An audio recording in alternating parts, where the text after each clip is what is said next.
જગતનું જો આ દુનિયામાં હોય તો માત્ર ને માત્ર ગુરુજી અને ગુરુજીના સાધુઓ, ગુરુજીના શિષ્યો. આજે જગત જો ટકેલું હોય તો ભક્તિ ઉપર ટકેલું છે. અને જો જ્યારે ભગત જ આ નિયમનું પાલન નહીં કરશે તો જગત કહી જશે, જગતનું છોડો આપણો ભગત કહી જશે, ભગતનું છોડો આપણો ભીલ સમાજ કહી જશે. આ એક મોટો સવાલ છે. અને એટલા માટે ગુરુજી જ્યારથી બી આધ્યાત્મિક લાઈન ઉપર છે ત્યારથી આજે આટલી એમની ઉંમર થઈ ગઈ અને હર સત્સંગની અંદર અમારો અનુભવ છે. મહારાજશ્રી હર સત્સંગની અંદર આ વાત અવશ્ય મૂકે છે. દીકરાને તમે બધું દઈ દો છો, દીકરાને પૂરી જાયદાદ આપી દો છો. આ જાહેરની વાતને આપણે આપી દઈએ ત્યારે દીકરીને આપણે એના નામના રૂપિયા લઈ અને લગ્ન કરીએ. કેટલી ખરાબમાં ખરાબ અને ભયંકરમાં ભયંકર બાબત. આજે ગુરુજીનો સંદેશ પૂરા દેશની અંદર, પૂરી દુનિયાની અંદર, ભીલ સમાજની અંદર, ગુજરાતથી માંડીને એમપીના રાજ્ય રાજસ્થાન સુધી જ્યારે આ સંદેશ જાય ત્યારે દુઃખ સાથે મારે કહેવું પડે છે કે આપણા સાધુ સંતો જ્યાં સુધી અમલવારી નહીં કરે મહારાજશ્રી, ત્યાં સુધી સમાજ 100% અંધારામાં રહેશે ને રહેશે. અમારી વિનંતી છે, ગુરુજી દ્વારા અમારી વિનંતી છે, અમે પણ ગુરુજીના એક આશીર્વાદ સ્વરૂપ તમારી સન્મુખ આ વાત જ રાખીએ છીએ, ખાલી અમારી ભાષાની અંદર એટલું જ. આ વખતે આપણે ગુરુજીના એક એક શબ્દને ઝેલી લઈએ. જો ઝેલવાના હોય તો મહાદેવના નામે આપણે ગુરુજીને સાક્ષીએ 2 તારીખથી આપણે ભરોસો આપો. જો તમે ઝેલવાના હો તો નથી ઝેલવાના લાગે. ગુરુજીએ જે આપણે વાત કરી, જ્યારે આપણે ગુરુજીનો આશીર્વાદ લીધો છે, આપણે આપણા ગુરુજીના ખરા શિષ્ય અને ખરા ભગત ભક્તનીઓ ત્યારે જ આપણે સાબિત થઈશું. આજથી આપણો બીજા ઉપર બહુ ગુરુજી ઓછો ભરોસો, પણ આપણા ભગત ઉપર જ્યારે પૂરો ભરોસો હોય, ભગત નો ભરોસો જ્યારે તૂટે ત્યારે સમાજ કઈ સુધી સુધરવાનો નથી, એવો અમારો ખ્યાલ છે. એટલે દરેક સાધુ સંતોને અમારું ખાસ વિનંતી, તમારા શરણોમાં વંદન સાથે વિનંતી, ભક્તનીઓને પણ વિનંતી કે આ વખતનું જે લગ્ન બંધારણ છે એ જ પ્રમાણે આપણે આપણી દીકરાના લગ્ન કરીશું. કશું જ નહીં થાય. જો તમારી પાસે એક પણ રૂપિયો નહીં હોય તો તમારી દીકરીના લગ્ન કરવા અમે બંધાઈએ છીએ. આ જાહેર મંત્રી અમે ખાતરી આપીએ છીએ. જો તમારી પાસે કોઈ સગવડ નહીં હોય, આજ મહાદેવના મંદિરે ગુરુજીની હાજરી એમના સાક્ષી અને એમના આશીર્વાદથી આપણે તમારી દીકરીના લગ્ન અમે કરાવી આપ્યું છે. અને તમે નહીં આપશો એટલું અમે કન્યાદાન અમારાથી શક્ય બને એટલું આપ્યું છે. બીજું એમથી શું કરીએ કહો. ખાલી 5 મુદ્દા તમને સંભળાવી દઉં જાહેર મંત્રી, જે બાકીનું બધું કોમન છે. ગુરુજીનું વચનનું એ પાલન કરવાનું છે કે દીકરીને દાનમાં દેવાની છે. ગુરુજીનો એ જ વચન છે ને? હા બોલો છે. ગુરુજીનો કયો વચન છે? દીકરીને દાનમાં દેવાની છે. પણ ગુરુજી કોઈ સાધુ સંતનું પરિવાર અને એમનું જીવનમાં કદાચ એટલી બી સગવડ નહીં હોય તો અમે સમાજ પંચે એક એવું નક્કી કર્યું છે કે ઓછામાં ઓછો 1,21,000 ખર્ચા તરીકે તમે લઈ અને શાંતિપૂર્ણ એ પ્રસંગ પતાવો. એકદમ પરિસ્થિતિ નબળી હોય ત્યારની વાત છે. તો આ વાત બરાબર છે કે 1,21,000 થઈ જાય કે નહીં? તો આવું એક નક્કી કર્યું છે. બીજું છે દાગીનાની અંદર હમણાં આપણે બધા જ બેઠા છે. ગુરુજી આ વર્ષ ઇતિહાસમાં ધરતી બની તારતી એવું હશે કે ચાંદીના સોનાના ભાવ ગજબના છે. 4 લાખ, 4.5 લાખ, સોનું 2 લાખ, 2.5 લાખનું તોલું. હવે સોના ચાંદીના જમાના જ્યાં લગભગ આપણા નસીબમાં નથી અને એના કારણે આપણે સોના ચાંદીનો ત્યાગ કરવાનો છે. તેમ છતાં આપણી દીકરી ઉગાડે પગે નહીં જાય, આપણી દીકરીનો પ્રસંગ ન શોભે એવું પણ ન બને. અને એટલા માટે આપણે 250 ગ્રામ ચાંદીની અંદર એક દીકરી માટે પગના તોડા અને ચાંદીનું મંગળસૂત્ર ગળામાં, અને બને તો એનો એક સોનાનો નાકનો કાંટો અને બને તો કાનના 2 બુટા. આટલું હિંમત કરીને આપણે રાખવાનું છે. લગભગ એ ભારી નહીં પડે, આટલું નક્કી કરેલું છે. ગામનો ખર્ચ જ્યારથી છોકરો ગુરુજી જોવા જાય ત્યારથી કે છોકરો પસંદ થયો લાવો 1500, હા પાડી લાવો 3000, આવું કાગળ લખે લાવો 5000, આ ભાઈ આગેવાન છે લાવો 2000. આજે આખી પ્રક્રિયાને આપણે દૂર કરવાની છે.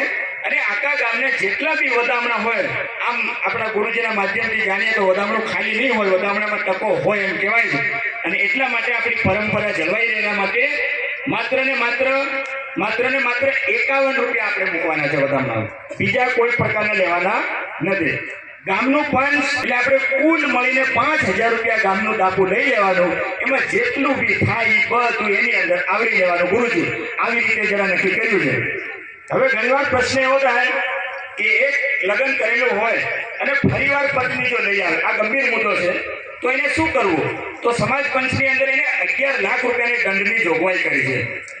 જો પત્ની હોય, આપણે માની લો કે કંકોની કન્યા દેતા હોય અને સામે છોકરો કદાચ ડાયપરની અંદર બીજી લઈ આવે તો 11 લાખ રૂપિયા લઈ અને આપણી છોકરીના નામે જમા કરી દેવાના. બરાબર કે બરાબર? કારણ કે ડાયપરમાં લઈ આવે તો એની સજા એને આપવી પડશે. હવે છૂટાછેડાના કેસમાં ક્યારેક આપણે કોઈ કારણોસર એવું બને છૂટાછેડા કરવાનો વારો આવે તો છોકરાની ભૂલ હોય તો છોકરા પાસેથી 5 લાખનો દંડ લેવાનો અને છોકરીના ખાતામાં જમા કરવાનો. જો છોકરીની ગલતી હોય તો છોકરી પાસેથી એના મા બાપ પાસેથી 5 લાખ રૂપિયા લઈ અને છોકરાના ખાતામાં જમા કરવાનો. બરાબર કે નહીં? જે ફરિયાદી પંચ હોય એમને જે યોગ્ય લાગે એ પ્રમાણે એનો આપણે અમલ કરવાનો રહેશે. જમણવારની વાત છે તો આપણે દાળ ભાત કંસાર જ કરવાનો એટલે જમણવારનો ખર્ચો આપણે બચી જશે. આપણા લગ્ન રીત રિવાજ મુજબ કરવાનું. હવે ભાંગેડિયાની વાત આવે છે. આપણે જેટલા બેટા ને ઘણા ભાંગડિયા છે. ભાંગડિયા કે મેં હાંડી આવી એમ કરીને એ ભાંગડીઓ ઘણી વખત તો સાહેબ ગુરુજી લગ્ન થાય છે એટલા રૂપિયા ભાંગડિયા દે. આ ઝાદોદ બાજુ એક ગઈ વખતે 2.5 લાખ ભાંગેડા લીધી. હા 2.5 લાખ ભાંગેડા લીધી તો 2.5 લાખ એટલે શું કહેવાય એમ કોસાલો એ ખતરનાક વાત છે. તો ભાંગેડાની અંદર આપણે 60 છોરી અપણ હોય ભણેલી હોય નોકરી કરતી હોય એટલે બંને 500 થાય ને 5000 ની આજુબાજુની રકમ કરી આપવાની. હવે પછી લાડી બાજુથી 3 ડોક એકથી 2 લો એ આપણી પંચ નક્કી કરી લે. આવું એક આપણે જોગવાઈ કરી છે. હવે 2 જ મોટા રહ્યા. હવે સગાઈ કરેલી છોકરી ઘણીવાર ભાગી જાય. સગાઈ કરેલી ગુરુજી કોઈ બીજી જગ્યાએ એની પસંદગીની જતી રહે તો આની બહુ મગજમારી થાય છે. અને લોકોએ ઝેલાડ્યા હોય 25,000 અને માંગે 5 લાખ. ઝેલાડ્યા હોય 50,000 અને માંગે 10 લાખ રૂપિયા અને આખા ગામના ઝઘડા કર્યા કરે. તો આપણે શું કરવાનું? જો માની લો 50,000 ઝેલાડેલા હોય તો એના ડબલ 1 લાખ રૂપિયા આપી દેવાના. અને જો 25,000 ઝેલાડેલા હોય તો એના 50,000 આપી દેવાના. એ મંતન અમે ગુરુજી આજે એમ કર્યું કે માણસ 1 વર્ષથી 50,000 રૂપિયા દાખલા તરીકે ઝેલાડી દે તો હવે 1 વર્ષ જાય તો 1 વર્ષના આપણું દેશી વ્યાજ ગામડાનું કરીએ તો ડબલ થઈ જાય. ડબલ થઈ જાય કે નહીં? તો એને જો 50,000 હોય લાખ, 25,000 હોય 50, 10,000 હોય તો બીજે. પણ હવે એવી ગલતી નહીં કરતા. નવી સગાઈઓ કરો તો 500 રૂપિયા જ આવજો. આપણે 1 ને 21 કરવાના છે. આપણે મુંડાઈ કઈ જાય છે ખબર છે? આપણે પહેલા 50,000 આપી દઈએ. હગાઈ નહીં થાય એની પહેલા 50,000 આપી દઈએ એટલે પછી છે ને એની રકમ ઉપરની ઉપર જાય. બીજી એક વાત કરીએ, ગયા વર્ષે જો 50,000 ઝીલાડેલા હોય અને કોઈ ભક્તના દીકરાનું લગ્ન આ વખત હોય, સામેવાળી પાર્ટીને પ્રેમથી પૂછી જોજો. જો એ ઉમેરી લે તો સારું, નહીં તો એને જતું કરી દેજો. એને શું કરી દેજો? જતું કરી દેજો. ગમે તેમ કરીને આ નવા રિવાજ પ્રમાણે આપણે આગળ વધવાનું છે. હવે કોઈ પણ પ્રકારે લગ્ન નહીં થાય અને તમારો પ્રશ્ન હોય તો અમારા ગુરુજીના માધ્યમથી આખી સમિતિને મળી શકો છો. કાલે ગરબાડાની અંદર ગુરુજી મોટું એક મહાસંમેલન કર્યું. સારા એવા અમને સંકેતો મળ્યા છે. કાલે ઝાલોદ તાલુકાની અંદર બી એક મહાસંમેલન થયું, એમાં પણ આજવાદ રાખી છે. રવિવારે ધાનપુરની અંદર પણ મહાસંમેલન છે. આપણો ભીલ સમાજ ભક્તિ શક્તિ આગળ છે. શક્તિથી એટલા માટે આગળ છે કે દુનિયાનું ગમે એવું કામ આ સમાજ કરી લે. ગમે એવું 101 માળનો બિલ્ડિંગ ભીલ સમાજ નિર્માણ કરી શકે. આ સત્ય વાત છે. સત્ય છે ને? અને આપણે કરી રહ્યા છે. દુનિયાનું કોઈ એવું કામ નહીં હોય કે ભીલ સમાજ નહીં કરી શકે, પણ દુનિયાનું એક ખતરનાક દેશ છે.